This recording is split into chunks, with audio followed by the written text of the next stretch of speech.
see a show of hands. How many of you have unfriended someone on Facebook because they said something offensive about politics or religion, childcare, food? And how many of you know at least one person that you avoid because you just don't want to talk to them? You know, it used to be that in order to have a polite conversation, we just had to follow the advice of Henry Higgins in My Fair Lady, stick to the weather and your health. But these days, with climate change and anti-vaxxing, those subjects are not safe either. So this world that we live in, this world in which every conversation has the potential to devolve into an argument, where our politicians can't speak to one another, and where even the most trivial of issues have someone fighting both passionately for it and against it, it's not normal. Pew Research did a study of 10,000 American adults, and they found that at this moment we are more polarized, we are more divided than we ever have been in history. We're less likely to compromise, which means we're not listening to each other, and we make decisions about where to live, who to marry, and even who our friends are going to be based on what we already believe. Again, that means we're not listening to each other. A conversation requires a balance between talking and listening, and somewhere along the way we lost that balance. Now, part of that is due to technology, the smartphones that you all either have in your hands or close enough that you could grab them really quickly. According to Pew Research, about a third of American teenagers send more than 100 texts a day. And many of them, almost most of them, are more likely to text their friends than they are to talk to them face to face. There's this great piece in The Atlantic. It was written by a high school teacher named Paul Barnwell. And he gave his kids a communication project. He wanted to teach them how to speak on a specific subject without using notes. And he said this: I came to realize that conversational competence might be the single most overlooked skill we fail to teach.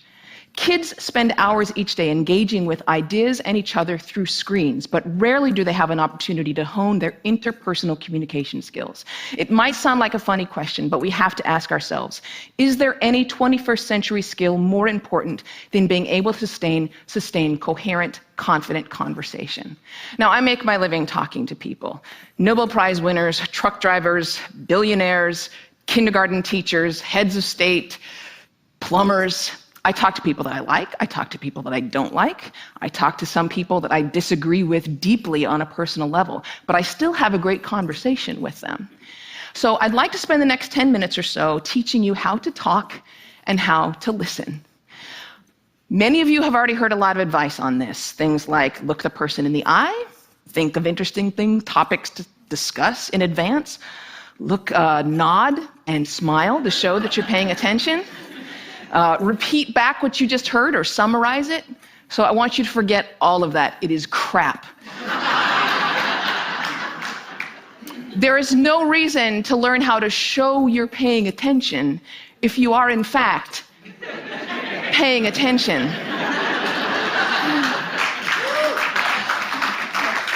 Now, I actually use the exact same skills as a professional interviewer that I do in regular life. So I'm going to teach you how to interview people, and that's actually going to help you learn how to be better conversationalists. Learn to have a conversation without wasting your time, without getting bored, and please God, without offending anybody. We've all had really great conversations. We've had them before. We know what it's like. The kind of conversation where you walk away feeling engaged and inspired, or where you feel like you've made a real connection or you've been perfectly understood.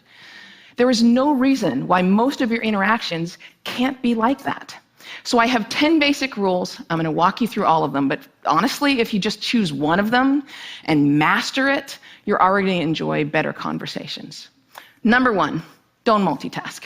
And I don't mean just set down your cell phone or your tablet or your car keys or whatever's in your hand. I mean, be present. Be in that moment. Don't be thinking about your argument you have with your boss. Don't be thinking about what you're going to have for dinner. If you want to get out of the conversation, get out of the conversation. But don't be half in it and half out of it. Number 2, don't pontificate. If you wanted to state your opinion without any opportunity for response or argument or pushback or growth, write a blog. No, there's a really good reason why I don't allow pundits on my show, because they're really boring. If they're a conservative, they're going to hate Obama and food stamps and abortion. If they're a liberal, they're going to hate big banks and oil corporations and Dick Cheney. Totally predictable. And you don't want to be like that. You need to enter every conversation assuming that you have something to learn. The famed therapist Eb Scott Peck said that true listening requires a setting aside of oneself. And sometimes that means setting aside your personal opinion. He said that sensing this acceptance, the speaker will become less and less vulnerable and more likely to open up the inner recesses of his or her mind to the listener. Again, assume that you have something to learn. Bill Nye, everyone you will ever meet knows something that you don't. I put it this way: everybody is an expert in something. Number 3, use open-ended questions. In this case, take a cue from journalists. Start your questions with who, what, where, when, why, or how. If you put in a complicated question, you're going to get a simple answer out. If I ask you, were you terrified? You're going to respond to the most powerful word in that sentence, which is terrified, and the answer is, yes, I was, or no, I wasn't. Were you angry? Yes, I was very angry. Let them describe it. They're the ones that know. Try asking them things like, what was that like? How did that feel? Because then they might have to stop for a moment and think about it, and you're going to get a much more interesting response. Number 4, go with the flow. That means thoughts will come into your mind, and you need to let them go out of your mind. We've heard interviews often in which a guest is talking for several minutes, and then the host comes back in and asks a question which seems like it comes out of nowhere, or it's already been answered. That means the host probably stopped listening 2 minutes ago because he thought of this really clever question, and he was just bound and determined to say that. And we do the exact same thing. We're sitting there having a conversation with someone, and then we remember that time that we met Hugh Jackman in a coffee shop, and we stop listening.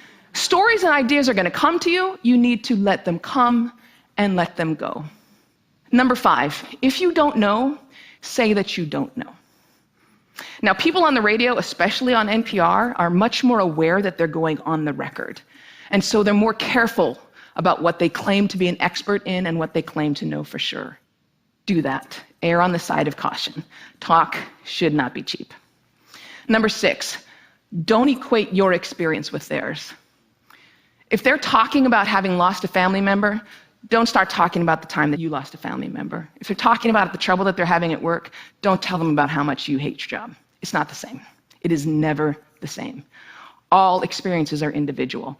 And more importantly, it is not about you. You don't need to take that moment to prove how amazing you are or how much you've suffered. Somebody asked Stephen Hawking once what his IQ was, and he says, I have no idea. People who brag about their IQs are losers. Conversations are not a promotional opportunity. Number 7, try not to repeat yourself. It's condescending, and it's really boring. And we tend to do it a lot, especially in work conversations or in conversations with our kids. We have a point to make, so we just keep rephrasing it over and over. Don't do that. Number 8, stay out of the weeds. Frankly, people don't care about the years, the names, the dates, all those details that you're struggling to come up with in your mind. They don't care. What they care about is you. They care about what you're like, what you have in common. So forget the details. Leave them out. Number 9, this is not the last one, but it is the most important one. Listen. I cannot tell you how many really important people have said that listening is perhaps the number one most important skill that you could develop. Buddha said, and I'm paraphrasing, if your mouth is open, you're not learning. And Calvin Coolidge said, no man ever listened his way out of a job. Why do we not listen to each other? Number 1, we'd rather talk. When I'm talking, I'm in control. I don't have to hear anything I'm not interested in. I'm the center of attention. I can bolster my own identity. But there's another reason. We get distracted. The average person talks at about 225 words per minute, but we can listen at up to 500 words per minute. So our minds are filling in those other 275 words. And look, I know it takes effort and energy to actually pay attention to someone. But if you can't do that, you're not in a conversation. You're just two people shouting out barely related sentences in the same place. You have to listen to one another. Stephen Covey said it very beautifully. He said, most of us don't listen with the intent to understand. We listen with the intent to reply. One more rule, and number 10, and it's this one: be brief.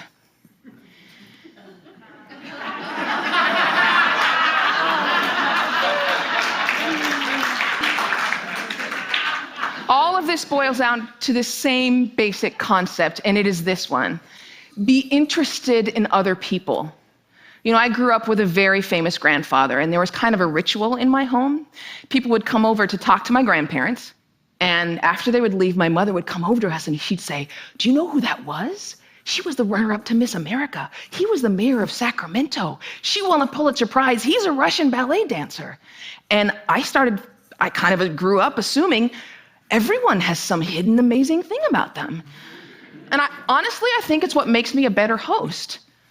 I keep my mouth shut as often as I possibly can. I keep my mind open, and I'm always prepared to be amazed, and I'm never disappointed. You do the same thing.